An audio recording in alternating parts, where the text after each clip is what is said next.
Hello, Wei. Thanks to be here. Hello, Andrew. I'm very happy. As you know, we are here to speak about the school system, in particular the Chinese school system. I know you are not a teacher, but you can provide your experience as a student and let me and all the people that are going to watch this interview to have maybe some more information about your school system. Yeah. Before we start, I would like give you the chance to introduce yourself. Okay. So hello, everyone. My name is Wei. My last name is Peng Wei. So I'm from China, and now I work in a chemical company as a application developer, and at the same time, I work with IPP. So I'm part of a philosopher teacher, but not a school teacher. So yeah, that's some basic information about me. Can you summarize a bit your school experience when you were younger? Which schools did you attend?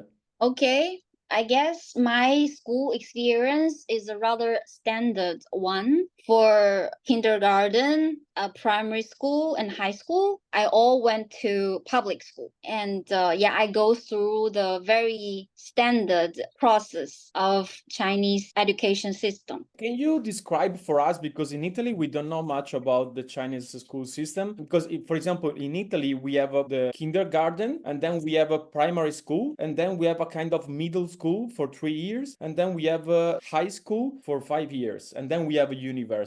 It's quite the same in China as well? No, I guess there is a little bit difference. For example, our kindergarten, I guess this is the same, 3 years, and the primary school, 6 years. So we have grade one to grade six. And then we have like kind of middle school. Yes, middle school, 3 years. Okay. And then we have high school, 3 years. Also, just 3 years of high school. Yeah, just 3 years of high school. And then you have a university if you want to continue. Yeah, and we will have university if we want to continue, and it's 4 years normally for undergrads. Nice. Yeah. Can you say something about the high school you have been attended? It was difficult. Can you, let's say, describe a bit how it works in China, the high school? Yeah, I think there will be something specifically about China education system is that from middle school to high school, most difficult period is actually the middle school, not the high school. Because in Chinese education system, they say only 50%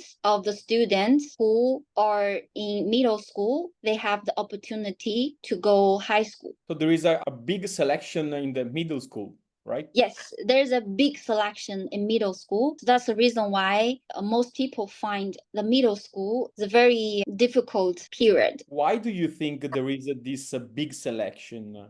Um, I guess it's still maybe related to the limited resources of high school in China. That's what I suspect. But actually, I don't know much about that. So I guess maybe it's because of this, that the limited education resources. You mean that since there are not place for all the students, the system tend to select the best ones in order to provide to them the resources you have, right? Yes, that's what I think. So too many people in a way, and not enough high school. Yes, we have a very big population. That's a big difference with the Italian school system, because the middle school basically doesn't have any selection here. It's almost impossible to have one student who fails. Maybe we have a bit more of selection during the high school, but every year is less basically. Yeah,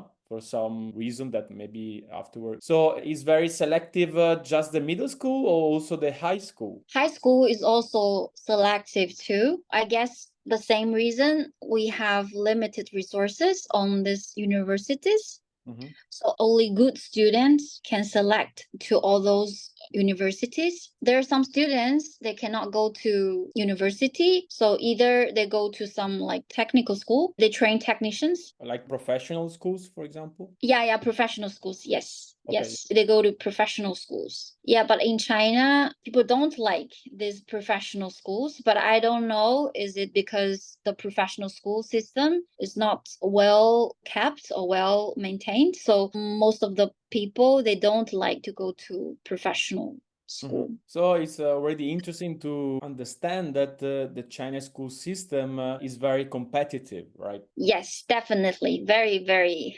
competitive. And what do you think about competition? Do you think can be something good for students have this kind of competition in order to, let's say, improve, to learn better? Or on the contrary, you think is bad because maybe it can create a lot of anxiety in the students? I guess there are good and bad aspects of it. The good aspect, as many Chinese people think, that actually this selection system bring the concept of equality, because that's the only opportunity that students who live in a poor family, they got the same chance to live a better life. So that's the only way. So they provide the same opportunity with all students, either they're from rich family or poor family. They got the same chance to go to university and to live a better life. And the bad aspect, as you said, well, it provokes anxiety among the students. And also, I guess it will bring some issues for the students in their later life. For example, when they enter university, they don't know what to do. And when they're looking for jobs, they don't know what they like, what they don't like. Because most of the time, it's just to win the competition, but they don't ask themselves, what do I like? What do I want? So I guess that's what I understand about competition. In a way, they are so focused in winning the competition that they forget to understand what they want from life, from themselves, basically. And how did you deal with this anxiety yourself? How did I deal with this anxiety? Well, I would say because I always maintain a rather top student. So for me, it was not very anxious. Yeah, so you mean that you studied a lot, right? Yeah, I studied a lot. So you I were a studied a good student, yeah. Yeah, I was a good student. Yes. And you didn't have the pressure to be good all the time? No, actually, no. I guess the main reason is because I like study, and I found myself rather good at the examination system. Like I fit rather well the selection system. So I'm good at taking exams. Even though maybe I'm not very good at understanding the subject, I'm not very interested about the subject, but I'm good at taking exams. Okay. Can you say something about the examination system you have in China? How exams work there? Well, in my period, there's normally there are two big exams in the semester. One is in the middle of the semester, and one is the end of the semester. These are the two big exams in For each each semester subject, right? for each subject. Yes. And the year-end exam is the most important one because that you got the final grade of your semester. But now, actually, there's some changes in the current education system because I don't remember how many years ago, a couple of years ago, that the Chinese government was trying to change a bit the selection system because some people they complain it's too severe. So the government was trying to do something about it. So for the primary school, especially the lower grade, like grade 1 to grade 3, they don't allow the school to give too much homework and exams. But in my time, no. Like there's a lot of exams. Like each unit, there will be exam, and there's a lot of exams. Yes, and a lot of homework. But All right. now they changed a bit. Do you agree with this complaining that the selection is too severe? It's better to give less homework to the students? Well, the idea is nice, but that's not reality. It turns out that because the competition is still there, even though the school they reduce the homework, but the parents they don't want because they know that competition is still there. So some parents they will give homework by themselves to their kids. So basically, the change is that it's not the teacher anymore to give homework, but is the father or the mother of the student that provide homework to their child. Yes, if the parents they don't have time to take care of it, they will try to find some other organizations, private organizations to do that, like to train to give extra lessons, to give extra homework, just to make sure that your your child is competitive. So yeah, even though it looks like it changed, but actually it doesn't change much because the selection system is still the same. And I tell you another funny thing about now, the education system, is that because of the competition is too severe. So there is a very strange phenomenon that the parents, they pay extra money to private organizations to study in advance and study in more depth because they want to win the competition. So they will hire someone or they go to some organization to study in advance or study more sophisticated level of the subject to make sure their child can win the competition. So it's a very common phenomenon in China now. Many parents, they spend a lot of money on the kids to take such kind of extra courses. So even if the system tried to change, the competition is still there. Right. Just change the way the basically students and family relate to the competition. Right. Let me ask you about the exams. You have like open questions. I mean, a question where you are supposed to provide a long answer, or maybe you have just true false question or yes or no question. How the exams are there? So about exams, I told you the first very important exam in China system is the middle school to high school. And the second very important exam, we call it 高考. The how to translate it is like the exam to decide which university you will go to. We call it 高考. Yes, this is the most important two exams in a school life. Actually, I don't know other country, but in China, the exact number you got of the exam, only the grades will decide your final grade, which university you will go to. So you don't consider other like social activities or some other things. You just consider the grade. So I imagine that if you have a high grades, you can go in some university where there are high standards. Otherwise, you cannot, right? Yes. Okay. Yes. I mean, what I said is that the exam is very important because we only consider the grade. We don't consider some other elements when we choose the university. But I know that, for example, in maybe US, I don't know, in Europe, they will consider like how many social activities you did. They will consider it as like in your application material. But no, not in China. We only consider the exam, the grade of the exam. Now in Italy, we have, let's say that for most of university, we don't need to look at the grade of the high school. But when you have some university that they provide just a limited number of places, maybe there they take in account the grade and they select you through an exam to make enter and accept just some students, let's say, because they don't have a place enough for all of them. Yeah. Okay, you say that they will provide their own exams in order to select the candidate? Exactly, yes. And sometimes they take in account also the final grade of the high school. I see. But the final grade of the high school is not the only element they consider. Yeah. While in your case, the final grade of a high school is basically the criteria to select, right? Yes. Yes, the only criteria. And what about questions in the exams? You have written exam, you have oral exams, and how the questions are in these exams? Okay. So the format of the exams, only English subjects, they will have listening part, but all others are all written exams. And well, there's no open questions. Most of them are rather closed, standard questions.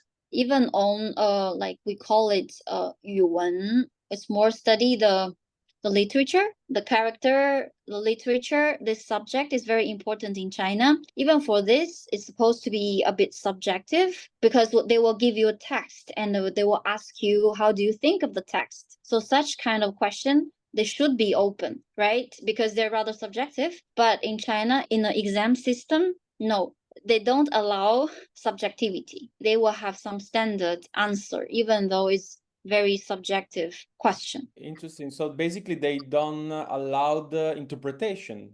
Right. They don't allow interpretation. They only want standard answer. So basically, they want to test the notions, the objective notion that students collected during the school time. Yeah. Yes, yes. They just want you keep remembering those knowledges. They want you to know. So that's Okay. the main point. That's interesting because I don't know if you know that in Europe, in America as well, since let's say a few years, now the school system is trying to, let's say, give more importance to competencies than notions. And they are trying a way to divide them, to distinguish them, and to say that notions are not so important anymore, but we should give more importance to competencies. What about this in China? Which is the importance of competencies in the school system? I guess that's the same in China now, that the governments and the schools, they know that everyone know that it is important to not only care about the competencies but more some other thing about the student. But as I said, because the selection system is there, so even though you know that it is very important, some other skills are important, soft skills for students are very important, but at the same time they're very practical. Like the selection system is still the same, so you have to face the reality. So while you got to choose, well, you have to focus on a notion, a knowledge, because that's how they select people. So you said that the selection is more practical, but then you said that notions and let's say theoretical elements are more important. So I would say that maybe the system gives more importance to theory than practice, right? More theory than Or about practice. notions than Yes. skills. Yeah. Yes. Yes, more about the theory, not the practice itself, not the behavior, but the knowledge. Do you think that it's because maybe it's not that easy to evaluate the skills and competencies that the system is still like that? Yes, that can be one of the reason, that because it's very difficult to evaluate students like that.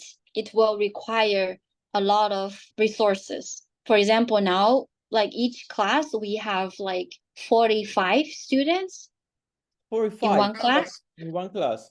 Wow. One class.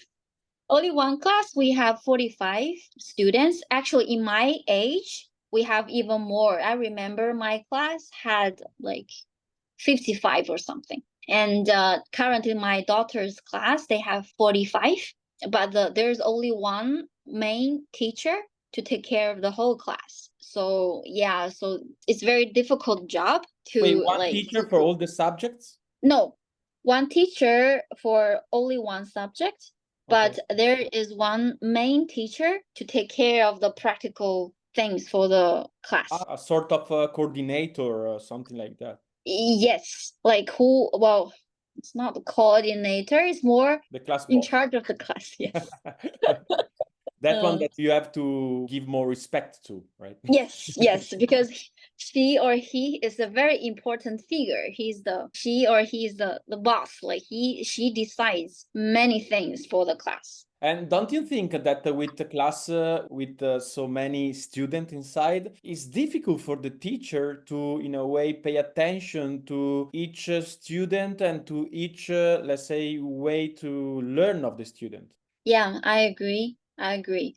I have a best friend who is a school teacher, a primary school teacher, and yes, I observed how busy she is to take care of the class, especially for now. I don't know if it is the same case in other country, that because the parents more and more they pay attention to their own child, so they will notice more details of the child.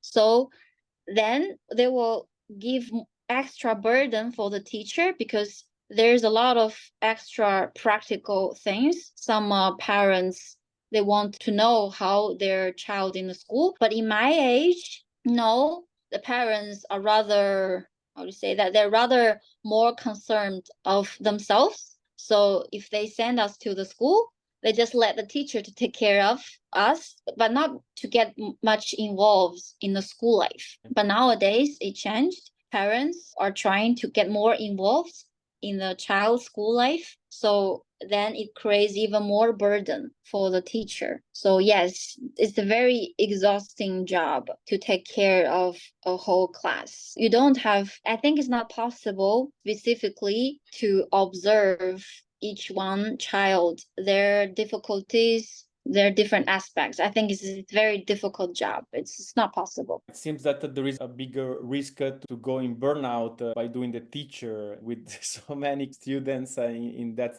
contest. Yeah. Yes, yes. Let me ask you something. Since I teach history and philosophy here in Italy, I would like to know something about this subject there in China. Did you study philosophy and history in high school or no? We only study Marxism and Leninism since middle school. Yeah, we started to study Leninism and Marxism in middle school. And you call that philosophy? That's the only subject related to philosophy. So you have philosophy just at university. I mean, these lessons about Lenin and Marx aside. Yes, yes. We only have philosophy in universities if you are interested, but high school, no. You know something about the philosophy at university? Do you keep studying Lenin and Marx, or you study something more there? Well, we do have other philosophy subjects, of course, like Chinese philosophy, Western philosophy. But still, what I see is that Leninism and Marxism is still very huge Okay. department in philosophy. It's a huge subject. It seems to me, but maybe I'm wrong, that from my perspective, that more than philosophy is a kind of ideology that the school system is trying to provide through philosophy. Can you repeat your question? Yeah, I have the impression that, I mean, the way you do philosophy there is more a way to provide a kind of ideology that go together with the government. But at least from my experience, as a philosophy student, philosophy is to play with different perspectives, to know a lot about different philosophies and philosophers. But it's not the case in China, right? Right. I mean, the reasons are clear, yeah. Yes, yes. And what about history? History we study since middle school, but the way we teach history is more remembering what happened. Okay, so you memorize a lot of facts and events, yeah. Yes, yes. That's yeah, it's the main purpose. So there is no, let's say, much room for critical analysis and thinking in history and in other subjects as well, probably, yeah. No, no. Do you think there is a connection with the dictatorship and this lack of critical thinking in the school system? Well, but personally, I would say yes. I would say it's more on purpose. Like you don't give the room for people of the critical eyes. Otherwise, it will be very difficult to manage, I guess. So maybe that explains why you come to Europe and you join to a critical thinking course. Yes. By the way, which was your favorite subject when you were in high school? My favorite subject is literature. But then you choose chemistry, right? Environmental science. And why did you choose that? It's the practical reason. Actually, I studied geographical information system as my major in undergrads in China. And when I applied master in US, I found a program. It's environmental science. It's a bit different from what I studied in my undergrads, but there's still some correlation because I don't like my major. So I want to change my major, and I found environmental science at least is more interesting than what I studied in my undergrads. I'm still interested about literature and philosophy. So then I go back. I spent so many years to study this, but at the end, what I interested about is still the same literature and philosophy. I guess you were one of those students that since they were studying a lot and focus on passing exam and to win the competition, in a way you didn't have the real chance to understand what you liked and what you wanted to do, right? Yes, exactly. So I don't know when I choose the major, the main consideration is if it is easy to find a job after graduation. So it's totally the practical reason to choose the major, but not if you like it or not. So yeah. That's why afterwards you started with the philosophical practice, I guess. Yes, yes. So in a way, philosophical practice is more near to your passion than the job you have, right? It doesn't sound good, but it seems like that, right? Yes, yes. Let's see what I can ask you further. Or maybe you think there is something interesting more to know about the China system. If you have, anything in mind, you can share. Yeah, I tell you a rather interesting phenomenon. It's rather recent in China now. I guess because of the severe competition, more and more students they have some psychological problems in China now. Either they got depression or they want to withdraw the school. So they don't want school anymore. And what do they do after they drop the school? It's a rather recent social phenomenon. What I saw, what I noticed is that I don't know what they're planning to do, but now in China, more and more, there are more and more organizations. They try to take care of those special students who has problems in school. So they just try to help them to find some confidence back in life because they don't know what's the meaning of life. So they're kind of lost child. They don't know what they want. They just study, study, and but they are not good at studying. They like something else. But the reality doesn't allow them to pursue what they want. So they are stuck with the school system. So they don't know what to do. So some of the rich family, they send their child maybe go to abroad or go to some organizations to take care of them. But some not rich family, they just like leave it like that. Which are the main difference between the private schools and the public one in China? What was the main difference is that I guess this private school it is a bit different, depends on different provinces. So this private school system is a bit different in each region. For example, in my city where I live now, the quality of the private school is better than the public because the private school they have more resources. They decide by themselves to spend more money on the resources. For example, they can hire better teacher. They can hire better, higher quality teacher because they pay more. So they have better teacher. So then the private school, the quality is better. But where here I say high quality is more, it's based on how many students that you can send to university. So it's still based on the selection basics.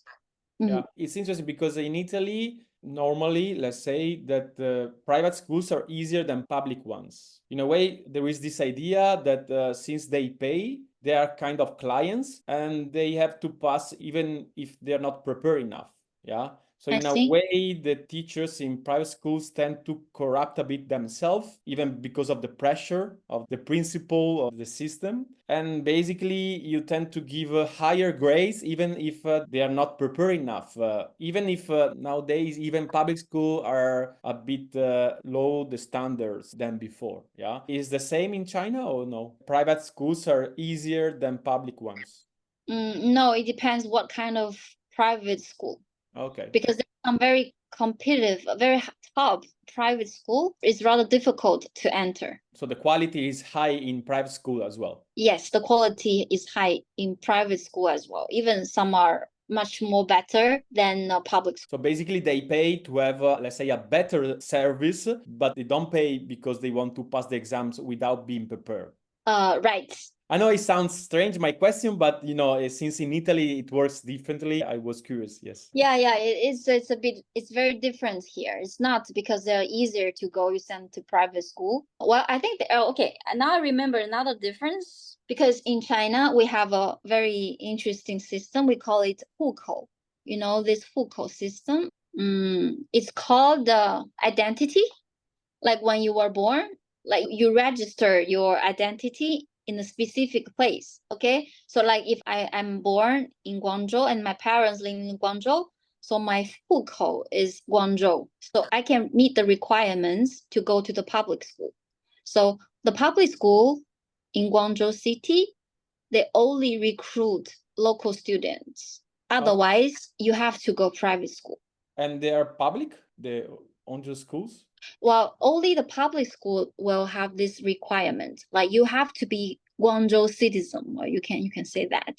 Okay, I understand. Let me ask you a couple of questions more before to finish the interview. And one is Okay. about the relationship between students and teachers. Do you think there is still a respect about the teacher figure in the school system, or maybe you see that there is less than before? Yes, it's less than before. In my period, we have respect. Yes, but now I see more and more the teacher wants to be friends with the students. So I think it's a bit changed than before. All right. And last question, would you have some advice to give both to the students and the teachers about learning and teaching? Well, I would say that leave more room for the students themselves, to allow room for their creativity, allow room for their subjectivity. That's advice for teachers, right? Yeah, that's the advice for the teacher, yes. And what do you suggest for students? The suggestion for the students, well, I would say that if you cannot change the system, the minimum you can do is to try to discuss it more with your parents, with the teacher, other than just be like that. So yeah, you should take more initiatives to be more active, to get out of the strange system. And to communicate their difficulties with adults and parents and teachers as well. Yeah.